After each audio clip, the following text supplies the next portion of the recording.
Good evening and welcome to our December Metta gathering, which we always hold on New Year's Eve night. So thank you for being here this evening.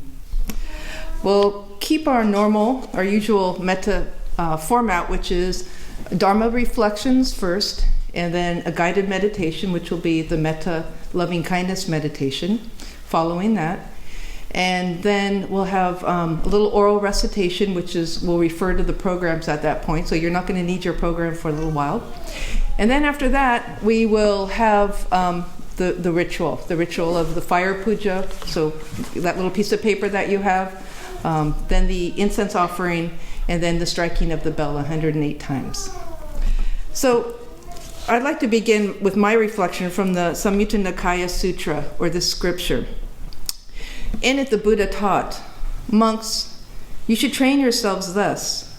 We will be grateful and thankful, and we will not overlook even the least favor done to us. This is how you should train yourselves." So as we close out this year and prepare to enter a new one, I think it's really important to remember that the teaching of gratitude is indeed an established practice in Buddhist tradition. Giving thanks in the Buddhist sense is never an obligation. It's a basic aspiration for everything we say and do, everything we eat, everything we touch, everything we hear and see, even the air that we breathe. Gratitude is a gracious acknowledgement of all that sustains us.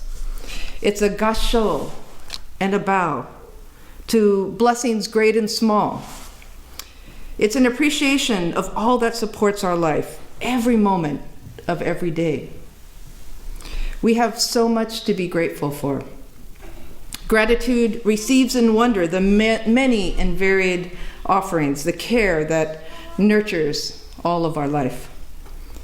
And as gratitude grows, it gives rise to joy. Because gratitude gladdens the heart.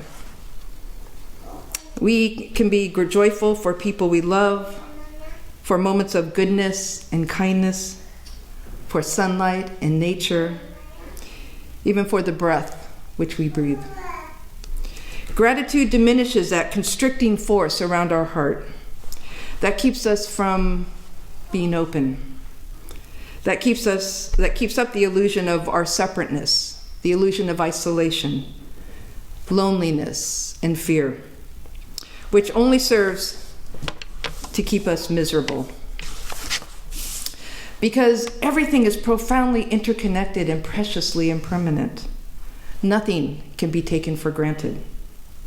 We strive to be thankful from day to day, from moment to moment, for the fact that all forms of animate and inanimate life makes our quest for meaning worthwhile and possible. Especially in these times when so many struggle and so many are suffering, and the world grows even more troubling with harsh speech and even harsher actions, with many difficulties and separations occurring. We can be grateful that we've come together this evening to close out this year in contemplation and in clarity. Gratitude is not sentimental, nor is it jealous or judgmental. Gratitude doesn't compare, nor does it create separateness. In fact, it creates the very opposite. It fosters openness, forgiveness, vulnerability, and kindness. We can always set the intention to give thanks for all that has and continues to unfold in our lives. Gratitude is a Buddhist practice that Siddhartha Gautama taught his monastics, saying, "This is how you should train yourselves." Walking the path of gratitude in our everyday life is a noble endeavor. And how we do it, I think Susan Sensei Gian Postel articulates beautifully. She says, "For all benevolent karma ever manifested through me, I am grateful. May this gratitude be expressed through my body, speech, and mind, with infinite kindness to the past, infinite service to the present, and infinite responsibility to the future." So as we leave 2019 and move into a new calendar year, let us slow down a bit. Let us notice that there's change in every moment, that nothing is permanent, solid, or fixed. And with this appreciation of our precious impermanence and profound interdependence, may we challenge ourselves to see the goodness in each other.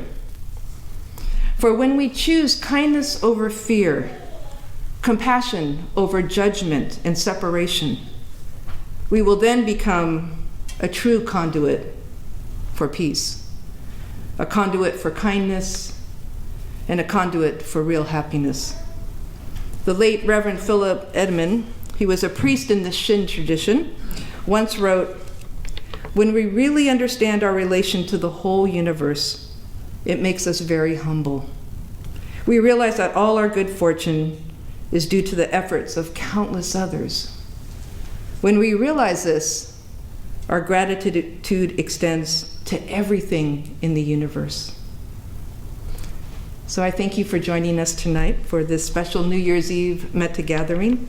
And it's my honor now to invite the resident minister of BCSF to come forward, Reverend Kobata, and offer his words, Dharma words, reflections tonight.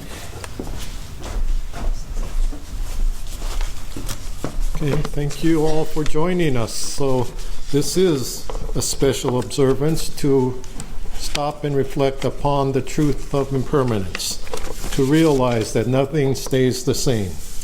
And this is the kind of inspiration that gives us pause to consider the fact that our present moment will never be repeated again. And it's in that kind of a sense of awareness that I thank you for your presence here, the presence of your presence that will help us realize the energy that keeps our Sangha, our community, our world alive. And as I often use these different acronyms to share this idea, the idea of being alive is ALIVE, aware, loving, inspired, valued, engaged. So to come alive is how I appreciate the purpose, the meaning of our community we call Sangha, a group of people dedicated to living harmoniously in this finite world. But in that awareness, we dedicate the purpose of our life as coming alive and sharing that sense of life with others. So the other acronym that I also used is SOB.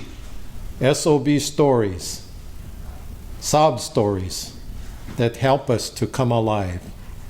SOB in the sense of being alive, alive with life. And what it is to live is this acronym of love, inspire, value, engage. This is how I hope we can appreciate each other's presence in this sense of being alive together in oneness. And so this is what we are dedicating this service towards, clearing away all of the mental, emotional, what you might call obstacles that prevent us from sensing the oneness of our life. And so symbolically, by burning the things that we think are creating obstacles from being alive, we are burning those thoughts. And then offering the incense, which is a symbolic act of purification, in which we're expressing our intention, our aspirations to clear away that, I call it, mental garbage, that again blocks our sense of being together in oneness. And so symbolically, the offering or burning of incense is expressing this sense of awareness, which I often referred to a third grader's insights once when I asked children many years ago, why do you think we do this burning of incense?